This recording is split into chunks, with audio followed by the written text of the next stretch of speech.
Hello everyone. The people of Canada have had enough of Justin Trudeau's mandates and are rebelling.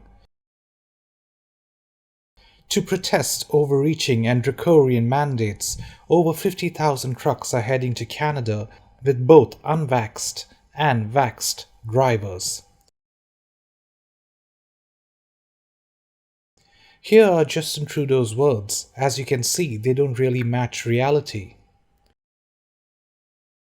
The small fringe minority of people who are on their way to Ottawa or who are holding unacceptable views that they're expressing.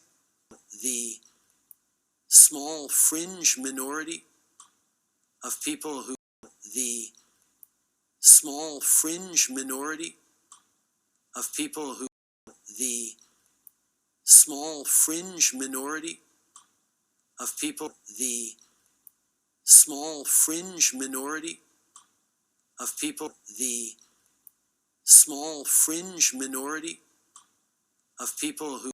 The truck convoy heading to Ottawa is so huge that it can be seen from space. If this continues, it's quite possible that this convoy will blast through the Guinness Book of World Records for the longest convoy in history.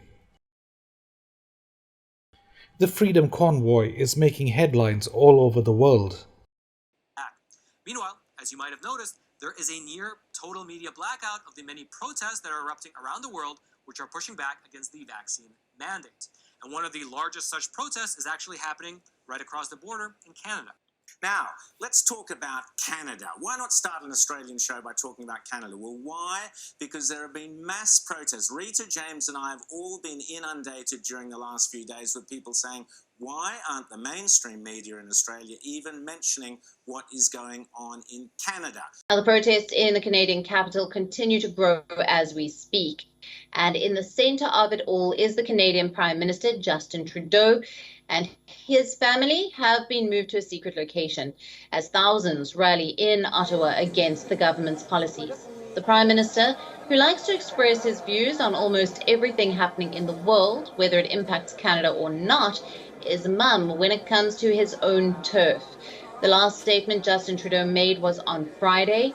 He called the truckers a fringe minority, and since then there has been nothing but silence. Justin Trudeau has gone into hiding rather than face the tens of thousands of protesters. Although double jabbed and boosted, Justin Trudeau has decided to self-isolate for the next 5 days. This strangely reminds me of when the US had invaded Iraq and Saddam had gone into a hole in the ground to hide.